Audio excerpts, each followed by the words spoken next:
जय हिंद दोस्तों, स्वागत है आपका हमारे YouTube चैनल पर। दोस्तों, इस वीडियो में हम डिस्कस करेंगे difference between EPF and PPF. EPF यानी कि एम्प्लॉय प्रोविडेंट फंड, पीपीएफ यानी कि पब्लिक प्रोविडेंट फंड। इन दोनों में क्या क्या डिफरेंस देखने को मिलते हैं। सबसे पहले बात करेंगे हम रेट ऑफ इंटरेस्ट की। जो एम्प्लॉय प्रोविडेंट फंड है ईपीएफ, उसमें आपको करंटली 8.1 का इंटरेस्ट है मिल रहा है। वहीं पर अगर आप पीपीएफ की बात करें तो पब्लिक प्रोविडेंट फंड में आपको 7.1% का रेट ऑफ इंटरेस्ट मिलता है। ये इंटरेस्ट समय समय पर दोस्तों अपडेट होता रहता है, चेंज होता रहता है। इसके बाद बात करते हैं एलिजिबिलिटी टू इन्वेस्ट। ऐसा कौन व्यक्ति है जो इसके अंदर इन्वेस्ट कर सकता है। तो ईपीएफ के अंदर दोस्तों, जैसे कि इसके नाम से ही यहाँ पे हमें शो हो रहा है कि एम्प्लॉय प्रोविडेंट फंड है, तो ऐसा कोई कर्मचारी जो कि सैलरीड एम्प्लॉयड है वही यहाँ पे ईपीएफ में इन्वेस्ट कर सकता है। और पीपीएफ के अंदर पब्लिक प्रोविडेंट फंड, मतलब ये पब्लिक के लिए है, इसमें कोई भी इंडियन है वो इसमें इन्वेस्टमेंट कर सकते हैं, except NRI. Non resident Indian है यहाँ पे इन्वेस्टमेंट नहीं कर सकते हैं। अब हम बात करते हैं इन्वेस्टमेंट अमाउंट। कितनी अमाउंट दोस्तों आप ईपीएफ के अंदर इन्वेस्ट कर सकते हैं। ईपीएफ यानी कि एम्प्लॉय प्रोविडेंट फंड के अंदर आपकी सैलरी का 12% जो है, आपकी जो बेसिक सैलरी है उसका 12% यहाँ पे ये काट लेते हैं ईपीएफ के अंदर, और उतना ही हिस्सा वो खुद की तरफ से भी जमा करवाते हैं। आपने ध्यान दिया होगा दोस्तों, ईपीएफ के अंदर आप एक वीपीएफ भी होता है, voluntary provident fund. Voluntary provident fund के अंदर आप अपनी इच्छा से ज़्यादा अमाउंट भी डिपॉजिट करा सकते हैं। उसकी टैक्सिबिलिटी के बारे में भी थोड़े रूल चेंजेस हुए थे, वो भी हम देख लेंगे। लेकिन फिलहाल के लिए यहाँ पे सैलरी का 12% है। और पीपीएफ के अंदर आपको कम से कम 500 रुपये और अधिक से अधिक 1.5 लाख रुपए इन्वेस्टमेंट आप कर सकते हैं।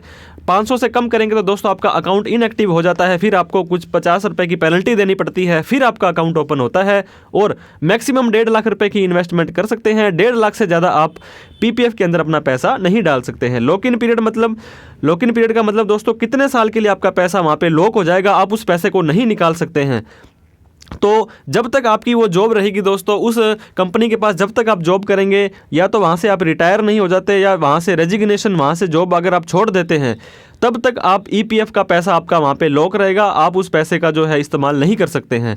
और बात करें पीपीएफ यानी पब्लिक प्रोविडेंट फंड की, तो दोस्तों 15 साल के लिए आपको यहाँ पे लॉक इन पीरियड रहना पड़ेगा।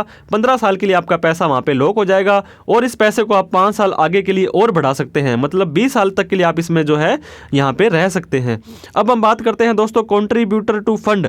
इस फंड के अंदर कौन व्यक्ति है वो पैसा डालता है, कौन डाल सकता है। तो बोथ एम्प्लॉयज़ एंड एम्प्लॉयर, जैसे मैंने आपको बताया था 12% जो आपकी बेसिक सैलरी का यहाँ पे पैसा काटा जाता है सैलरी में से, और उतना ही पैसा जो है एम्प्लॉयर भी आपका जमा करवाता है। तो यहाँ पे एम्प्लॉयर और एम्प्लॉय जमा करवाते हैं। और पीपीएफ के अंदर बात करते हैं दोस्तों पब्लिक प्रोविडेंट फंड में, आप अपना खुद किसी भी बैंक या पोस्ट ऑफिस में अभी डिस्कस करेंगे खाता कहाँ खुलता है पीपीएफ का, या अगर आपके बच्चे के नाम, माइनर के नाम आपने पीपीएफ अकाउंट खुलाया है तो आपके जो माता पिता है उसके, वो यहाँ पे का जो है पैसा जमा करवा देंगे। टैक्स ऑन विड्रॉल, दोस्तों पीपीएफ का अकाउंट आपका खुद का पैसा होता है, तो जब ये पैसा निकालेंगे तो पब्लिक प्रोविडेंट फंड पर तो कोई टैक्स नहीं देना पड़ेगा। लेकिन जो एम्प्लॉय प्रोविडेंट फंड होता है दोस्तों ईपीएफ, गवर्नमेंट ये चाहती है कि आप अपना पैसा कभी ज़रूरत पर ही निकालें, अननेसेसरी इस पैसे को ना निकालें। तो 5 साल से पहले अगर वो पैसा आप निकाल लेते हैं तो 50,000 से ज़्यादा के ऊपर आपका टीडीएस भी कटता है दोस्तों, और उसके ऊपर आपको टैक्स भी देना पड़ जाएगा। अब हम बात करते हैं नेचर ऑफ अकाउंट के बारे में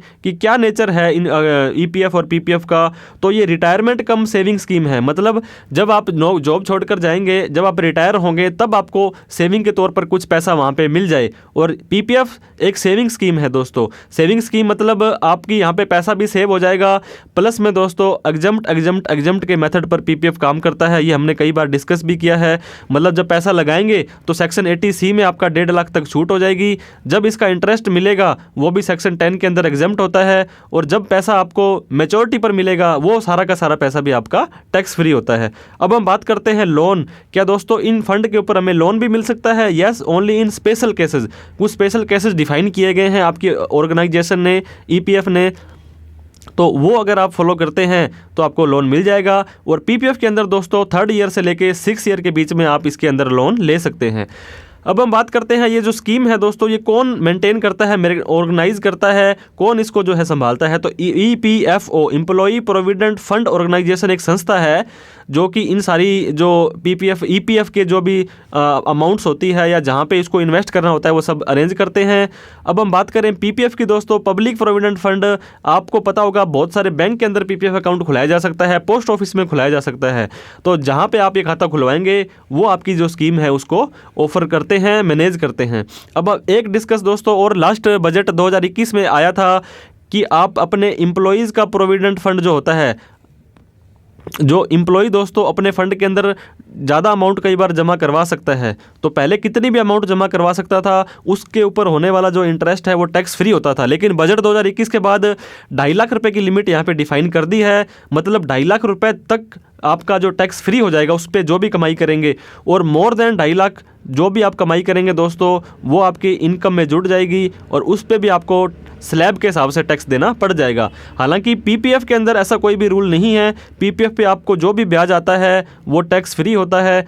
और ईपीएफ, एम्प्लॉयर और एम्प्लॉई दो हिस्से होते हैं दोस्तों। एम्प्लॉयर के जो कंट्रीब्यूशन पर कोई भी टैक्स नहीं है। जो एम्प्लॉई कंट्रीब्यूशन करेगा वो 2.5 लाख से ज़्यादा की अमाउंट करेगा एक साल में, तो उसके ऊपर होने वाले ब्याज पर आपको जो है टैक्स देना पड़ सकता है। तो इस तरह से दोस्तों हमने ईपीएफ और पीपीएफ इन दोनों के डिफरेंसेस हैं आपको बताने की कोशिश की है। वीडियो अच्छी लगी हो तो लाइक ज़रूर करें, और हमें फॉलो नहीं किया है, सब्सक्राइब नहीं किया तो सब्सक्राइब जरूर कर लें दोस्तों, क्योंकि इस तरह की इन्फॉर्मेटिव वीडियो हम आपके लिए लाते रहते हैं। तो थैंक यू सो मच दोस्तों। जय हिंद, जय भारत।